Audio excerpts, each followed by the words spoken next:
Olá, pessoal, sejam muito bem-vindos.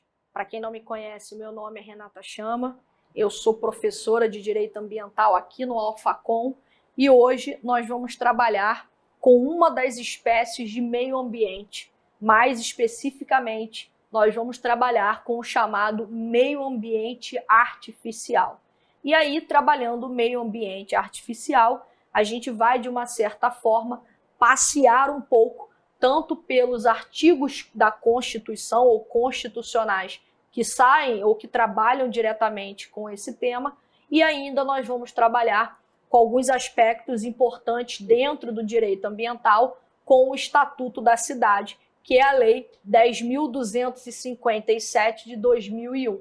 Tudo bem? Só que para a gente começar, a gente precisa desenvolver um certo raciocínio jurídico, porque a gente precisa entender que trabalhar o meio ambiente artificial e trabalhar as leis e a própria Constituição que regulamenta esse meio ambiente é trabalhar com a chamada política urbana. Então, são temas que são conexos, são temas que vão precisar ser desenvolvidos para que vocês possam, de fato, quando estudarem o Estatuto da Cidade, entenderem um pouco a dinâmica daquela normatividade de regência. Então, é muito importante que a gente não só contextualize, mas entenda essa parte geral do que diz respeito aí ao meio ambiente artificial. E a gente precisa entender o meio ambiente artificial da seguinte maneira. Nós temos que o meio ambiente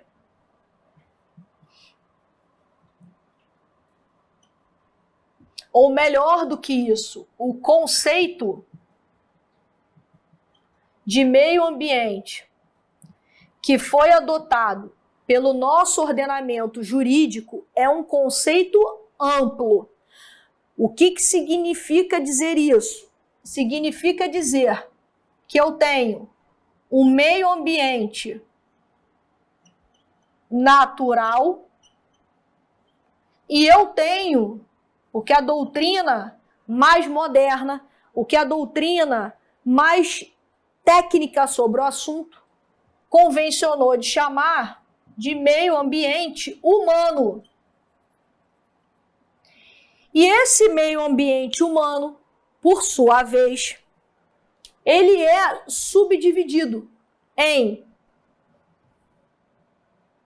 meio ambiente artificial, meio ambiente cultural e meio ambiente do trabalho. Lembrando ainda que existe doutrina que sustenta a existência de um meio ambiente genético ou biocientífico. Tudo bem? Tranquilo? Então essa é a primeira subdivisão e a primeira divisão que a gente tem dentro de um conceito amplo de meio ambiente, que foi, de fato, aquele abraçado pelo nosso ordenamento jurídico vigente. Tranquilo até aí? O meio ambiente artificial, o meio ambiente cultural e o meio ambiente do trabalho sendo espécies daquele meio ambiente humano que, juntamente com o meio ambiente natural, compõem o conceito amplo de meio ambiente. Então, inicialmente, é isso que a gente tem para dizer. Acontece que a aula de hoje ela vai trabalhar especificamente com uma das espécies desse meio ambiente humano, qual seja o meio ambiente artificial. Só que a gente precisa saber o que é o meio ambiente artificial para a gente poder ingressar nas discussões a respeito da política pública e principalmente acerca dos princípios que vão sustentar toda essa dinâmica. Então, na verdade, a gente precisa inicialmente trabalhar o que é o meio ambiente artificial. Qual é o conceito que nós temos de meio ambiente artificial? E nós temos que esse meio ambiente, ele, na verdade, é representado por um conjunto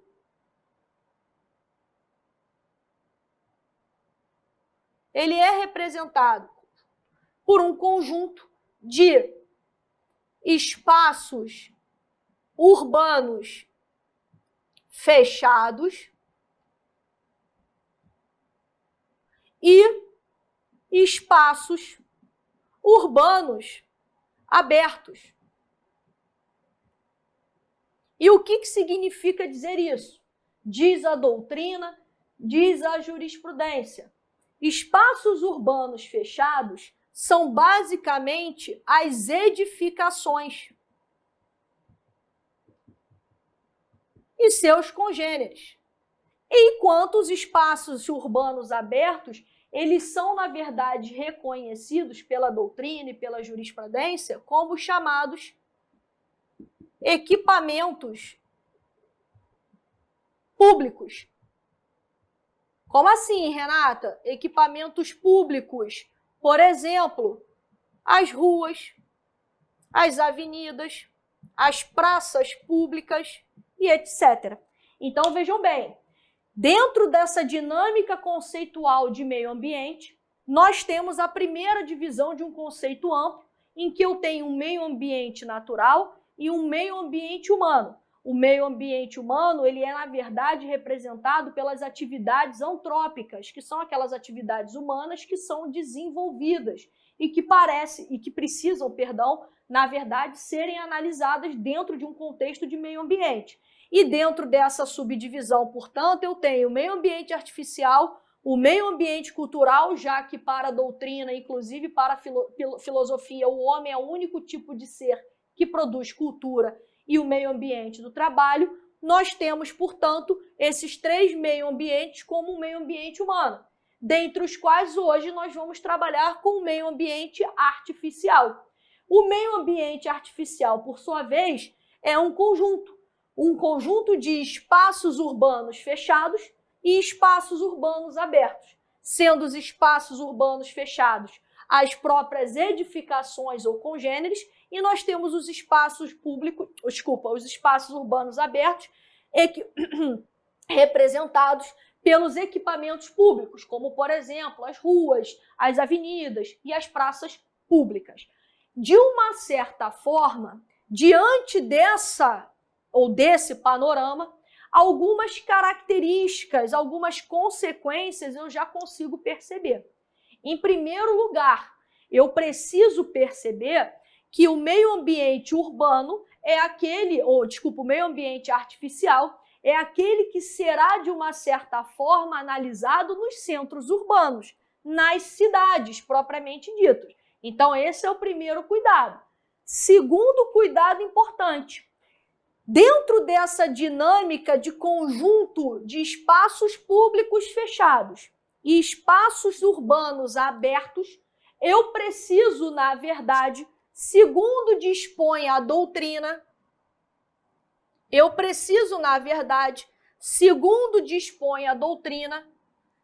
ter uma harmonização entre esses espaços. E por quê? Porque, na verdade, para que a gente possa atingir aquele equilíbrio previsto constitucionalmente no 225 caput, para que eu possa alcançar a rigidez constitucionalmente estabelecida, esses espaços eles precisam estar em harmonia. Eu preciso ter um equilíbrio, eu preciso alcançar a chamada estética urbana, de modo que o cidadão ele tenha, na verdade, a sua integridade psicofísica, o seu mínimo existencial ambiental, o quê? Defendido, protegido. Tudo bem? Então, muito cuidado com isso. É necessário uma harmonia, um equilíbrio. A gente precisa alcançar a chamada estética urbana. Daí porque nós vamos perceber que dentro dessa cidade ou das cidades é necessário um diploma regulamentador, que a gente vai ver posteriormente, que é o plano diretor. Eu preciso de um instrumento que vai viabilizar o equilíbrio ambiental dentro do meio ambiente artificial. Tudo bem? Tranquilo? Inicialmente, visto isso, a gente precisa, portanto, pegar o gancho de tudo que eu falei agora e trabalhar isso dentro das cidades. Como assim dentro das cidades? Quando vocês analisarem o texto constitucional, deixa eu até abrir minha lei aqui, porque a gente vai começar a falar um pouco da lei. Quando vocês pegarem o texto constitucional, em especial o artigo 18 e artigo 30 da Constituição, a gente vai perceber inicialmente que a nossa República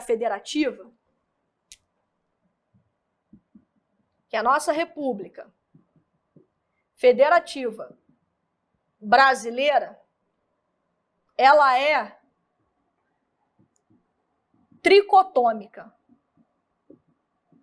E por que ela é tricotômica? Porque eu tenho uma esfera federal, eu tenho uma esfera estadual e eu tenho uma esfera municipal.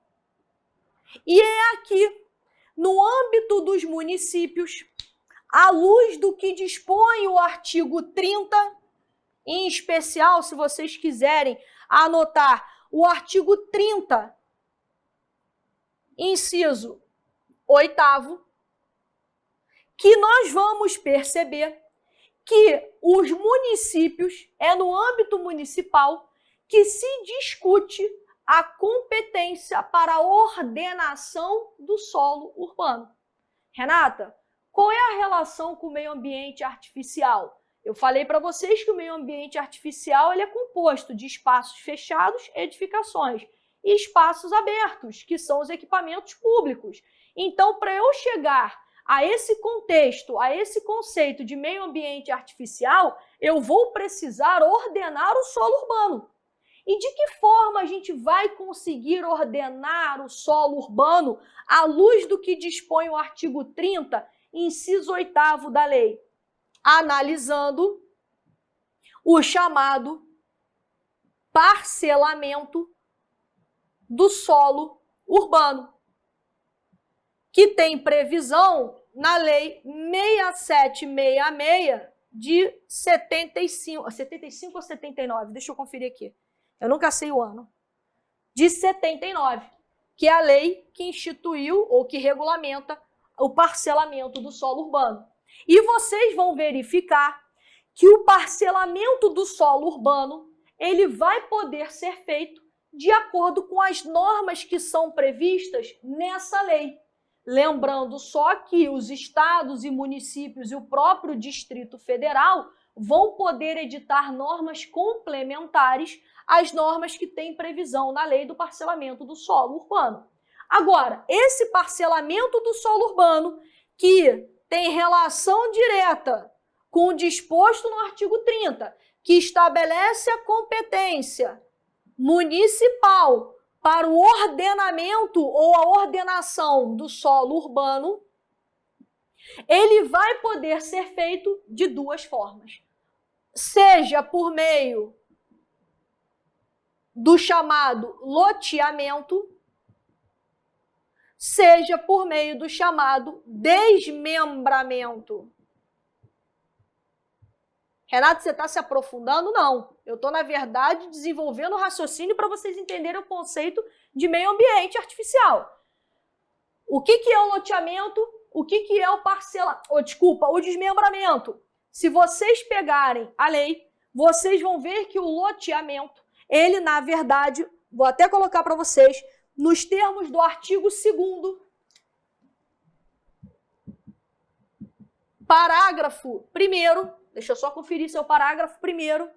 Parágrafo 1º, ele é, na verdade, ou ele consiste na subdivisão de uma gleba, ou seja, de um determinado ou de uma determinada parcela territorial que será permitida edificações. Então, é a divisão daquela gleba, tá, em pequenas unidades em que será destinada e que serão, destinadas à edificação.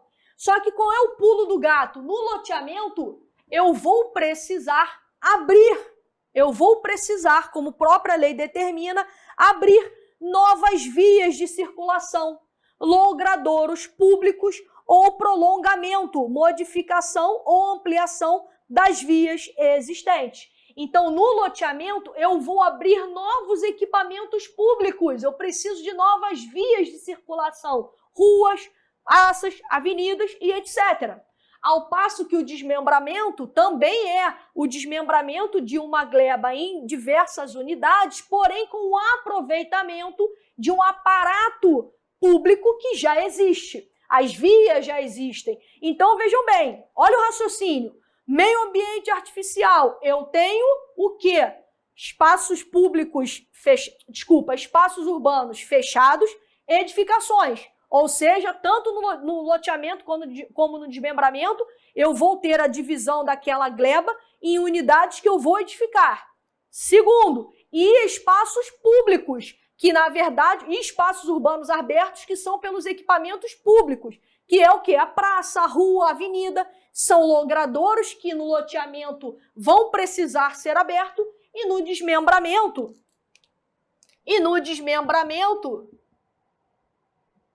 eles já estão abertos, aquilo será aproveitado.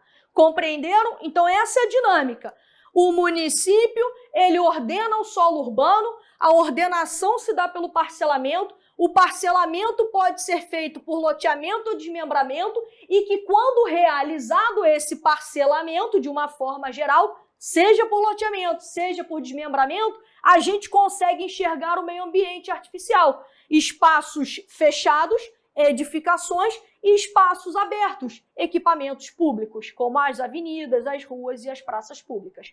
Compreenderam até aí? Porque isso é muito importante. Essa é a forma como você estuda diversos diplomas normativos e diversos assuntos dentro do mesmo tema principal, que é o meio ambiente artificial. Acontece, gente, que qual é o grande problema que a gente tem, além de tantos outros, né, obviamente, no que diz respeito a esses municípios, aos municípios que compõem o nosso território nacional? É que quando nós tivemos a parcela da população saindo das zonas rurais e chegando nos centros urbanos, o crescimento urbano ele não foi feito de forma estruturada. Não houve um acompanhamento estrutural em relação à demanda populacional que chegou com o tempo aos centros urbanos.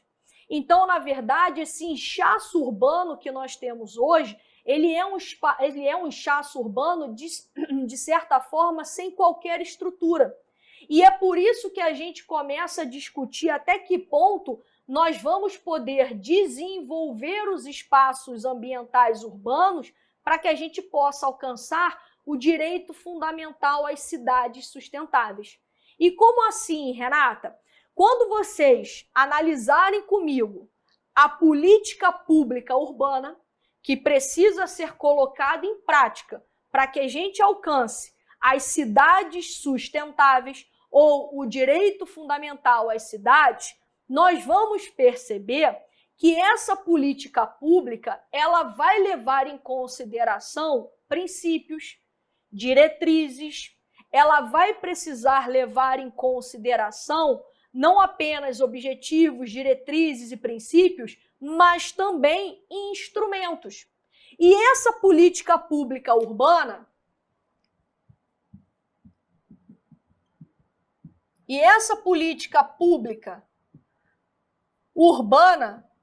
ela tem assento constitucional. Vocês viram como é que os assuntos eles estão todos interligados? Ela tem previsão constitucional lá no artigo 182 da Constituição de 88. E essa política pública urbana, ela, apesar de ter assento constitucional, o legislador constituinte estabeleceu de antemão que a sua regulamentação será feita por meio de uma lei. Então, ela tem previsão constitucional, cuja regulamentação, nos termos das diretrizes constitucionais, por meio de uma lei. E que lei é essa, gente? A Lei 10.257 de 2001, que instituiu o chamado Estatuto da Cidade. Então, o Estatuto da Cidade, à luz do que dispõe o seu artigo 1º, se vocês pegarem a lei, eu vou ler para vocês, a gente vai perceber que no seu parágrafo único, ele vai dizer: o Estatuto da Cidade é aquela norma que vai estabelecer uma série de regramentos de ordem pública, de interesse social, que regulam o uso da propriedade urbana em prol do meio ambiente, do bem coletivo, da segurança e do bem-estar dos cidadãos, assim como do equilíbrio ambiental. Então, volta. Eu, dentro do meio ambiente artificial, eu tenho que trabalhar com a política pública urbana, que tem previsão constitucional, mas que a regulamentação nos termos do legislador constituinte fica a cargo de uma lei. Lei essa que foi criada em 2001, que é o Estatuto da Cidade, a Lei 10.257, que tem como regramento geral a instituição de normas de ordem pública e ainda de interesse social que vão regulamentar, que vão regular o uso da propriedade em prol do bem coletivo, do interesse da segurança, bem-estar e equilíbrio ambiental. Tudo bem? Então, muito cuidado. A partir de agora, portanto, a gente precisa trabalhar com as principais regras e determinações estabelecidas no Estatuto da Cidade. Tudo bem? Só que qual é o grande problema? Logo nesse artigo 1º, parágrafo único, vocês viram que o Estatuto da Cidade, ele regulamentou o seguinte, ou ele disse o seguinte: serão estabelecidas normas de ordem pública que vão regulamentar ou regular o uso da propriedade, vão regular o uso da propriedade em prol do bem coletivo, do bem-estar e segurança da população e equilíbrio ambiental. O que significa dizer isso na prática, Renata? Que eu tenho um princípio basilar do Estatuto da Cidade que vai, de uma certa forma, apresentar a base de todas essas normas de ordem pública, porque elas regulam o uso da propriedade privada urbana. E que princípio é esse? Vocês estudaram comigo. Nós estamos diante do chamado princípio da função socioambiental da propriedade urbana. Renata, no que consiste esse princípio? Diante disso que nós falamos, o artigo 1º, parágrafo único da Lei 10.257 de 2001 estabelece o chamado, ainda que implicitamente, o chamado princípio da função socioambiental da propriedade urbana. Renata, por que você está fazendo ressalva que a propriedade é urbana? Porque o princípio da função socioambiental, ele é gênero, do qual são espécies. O princípio da função socioambiental da propriedade urbana e o princípio da função socioambiental da propriedade rural. Então, muito cuidado. Nesse momento, nós estamos diante do meio ambiente artificial. Então, eu vou trabalhar com o princípio da função socioambiental da propriedade urbana. O que diz esse princípio à luz do que dispõe a Constituição Federal nos parágrafos do artigo 182 e também dentro dessa dinâmica e sistemática do Código, ou melhor, não vou nem falar Código das Cidades, mas do Estatuto das Cidades, que essa propriedade urbana, ela só vai alcançar a sua função socioambiental quando ela observar e respeitar as principais, bota para cá, diretrizes e normas de ordenação previstas aonde? No chamado plano diretor. Então, vejam bem, eu falei para vocês que diante das inúmeras relações que se desenvolvem nos centros urbanos, eu preciso de uma norma, eu preciso de um instrumento que vai, de fato, estabelecer as normas, as diretrizes que vão ordenar o quê? A ocupação do solo urbano, a utilização de aparatos públicos, que vai, de uma certa forma, permitir ou não determinadas construções, edificações. Então, nós estamos diante do chamado plano diretor, que a gente vai ver daqui a pouco exatamente que tanto nos termos da lei como nos termos da Constituição, ele se apresenta como um instrumento de expansão e desenvolvimento urbano. Mas isso a gente vai ver daqui a pouco. Então, na verdade, no princípio da função socioambiental da propriedade urbana, essa função somente será cumprida se as propriedades urbanas respeitarem e observarem as principais diretrizes e normas de ordenação que estão previstas no âmbito do plano diretor daquela cidade, daquele município, né? Falar do município é mais técnico. Mas a Constituição fala que é daquela cidade, então não tem problema, a gente acaba trabalhando com isso. Tudo bem? Bom, de uma certa forma, portanto, o Estatuto da Cidade, ele vai ter a política urbana como seu centro de normatividade.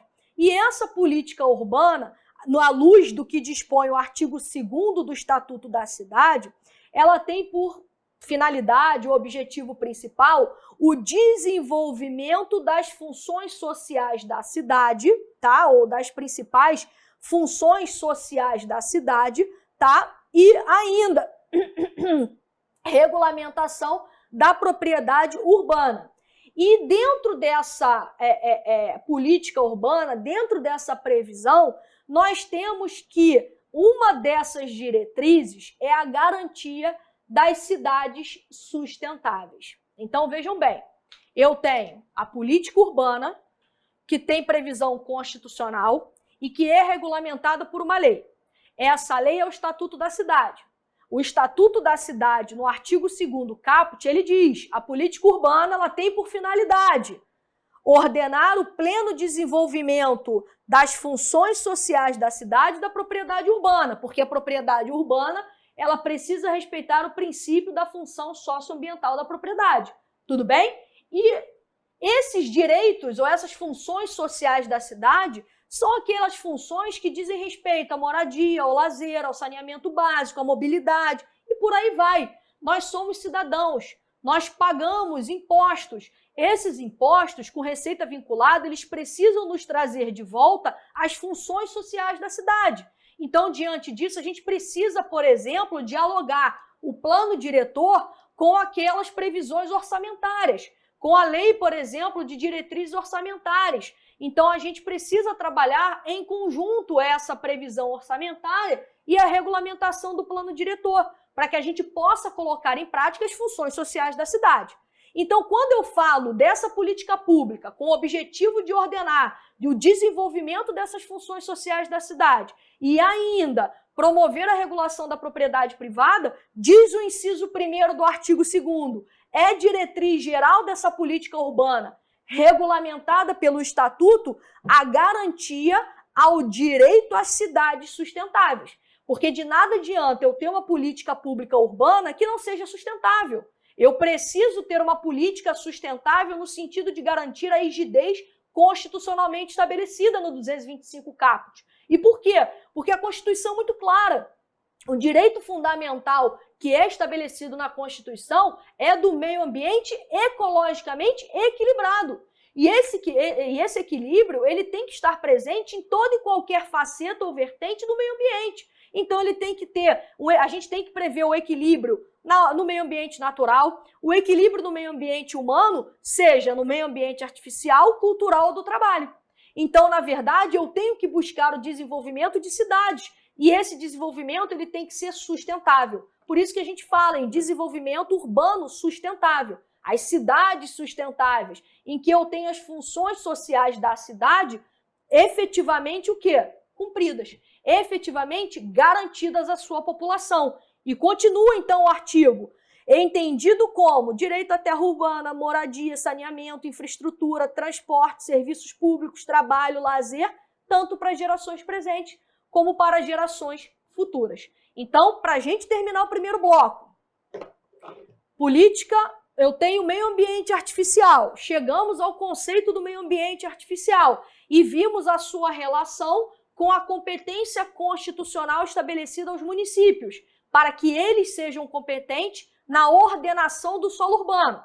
A ordenação do solo urbano se dá pelo parcelamento, que pode ser feito por loteamento ou desmembramento. E aí a gente viu de que forma isso chega lá no conceito de meio ambiente artificial. Toda essa estrutura é desenvolvida, é discutida, é trabalhada no âmbito de uma política pública urbana, porque a gente vai trabalhar com as cidades. E dentro dessa política pública urbana, com assento constitucional, o legislador constituinte disse o seguinte: eu estou prevendo uma política pública urbana que os municípios devem se atentar, porém a sua regulamentação tem que ser feita por lei. Que lei é essa? A Lei 10.257 de 2001, que instituiu o Estatuto da Cidade. O Estatuto da Cidade, o seu parágrafo único do artigo 1º determina, ele vai trazer normas de ordem pública para regular o uso da propriedade urbana, em prol do bem coletivo, da segurança e do bem-estar da população, além do equilíbrio ambiental. Acontece que essa política urbana que está sendo regulamentada, ela tem uma finalidade. Que finalidade é essa? O pleno desenvolvimento das funções sociais da cidade e regulamento ou regulação... Regulamentação foi muito feio. A regulamentação da propriedade urbana. E isso vai atender algumas diretrizes. E quais são as diretrizes? Elas estão lá no artigo 2º. Dentre as diretrizes, nós temos o direito às cidades sustentáveis. E ele diz, o que significa dizer isso? Entendido como direito à terra, à moradia, ao saneamento, ao lazer, ao transporte público e etc. Então, é dessa forma que a gente observa a política pública regulamentada pelo Estatuto da Cidade. A gente vendo isso, a gente viu que, na verdade, a gente tem uma sistemática a ser implementada. E a gente vai ver, posteriormente, que essa implementação ela vai se dar por meio dos instrumentos que tem previsão no Estatuto da Cidade. Então, a gente vai parar por aqui. A gente terminou esse bloco, iniciamos o estudo a respeito do meio ambiente artificial e a gente volta logo em seguida. Até daqui a pouco.